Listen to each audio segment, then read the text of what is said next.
Let's visit with local alpaca farm owners and their team to find out more about these interesting furry animals. We're here today with Deborah Reeves. Deborah, can you tell us a little bit about the history of your farm here and how you got into alpacas? Oh, absolutely, Clyde. It started in 2010. We lost our son in a tragic car accident. And I had always heard about alpacas, about how good they were as therapy animals. And that's how we basically got started, because after myself losing my son, I was going through a very hard time, and I had mentioned it to my husband, and just by mentioning it, the next thing I knew, a few weeks later, I had my first 3 girls. Wow. So, and the farm has progressed from then on. I started adding more. What you hear, that they're addictive, they really are addictive. But I started breeding and started my breeding programs, and we've gone to a higher quality in fiber and in our bloodlines. So we have just progressed over every single year, and that was beginning in 2010.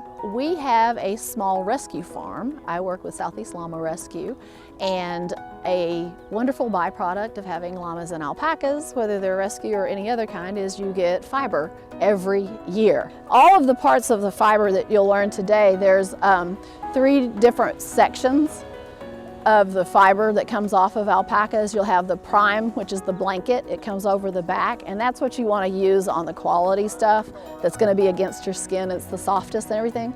But you also have seconds and thirds, and the seconds are the neck and shoulders, kind of across the back of the hips. It's still pretty soft, and then the thirds are the bellies and the legs, and it's really coarse.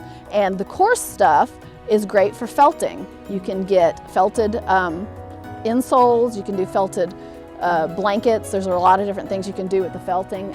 You've been doing this a long time. Can you tell us a little bit about your perspective? You've seen a lot of things, and tell us a little bit about why shearing is important.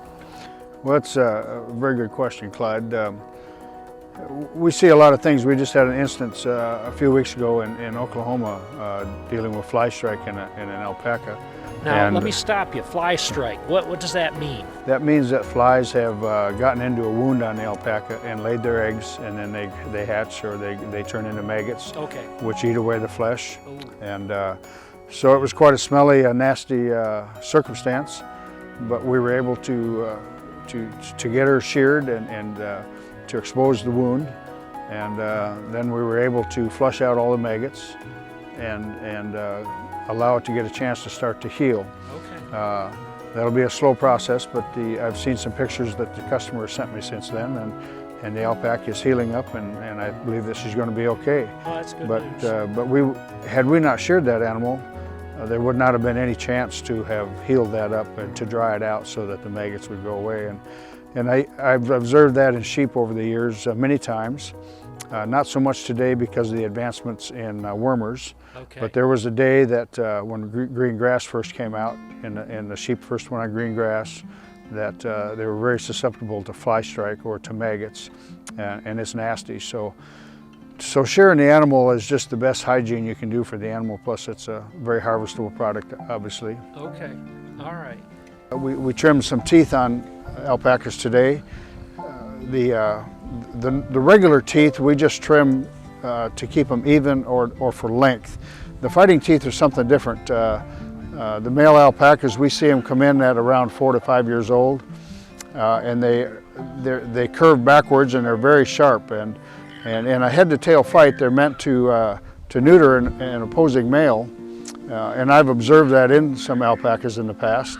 So we take the tip off of them so that they become blunt, so that they can't hurt one another, because they'll actually cut each other on the neck and on the shoulders as well. Okay. So this is just normal sparring that's going on, and it's quite interesting to watch. But it's pretty harmless at this stage. So you guys sort of play a role as sort of an alpaca dentist as well. Well, we do.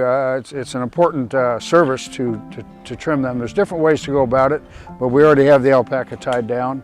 and it's very quick and simple. Yeah, it's just an efficient way to go about it. Well, thank you, Brent. That's, fact I'd have never thought about. I remember years ago helping trim pigs' teeth, but I would never even imagine that you would trim alpaca's teeth. So that's interesting. Thank you. Yep, thank you.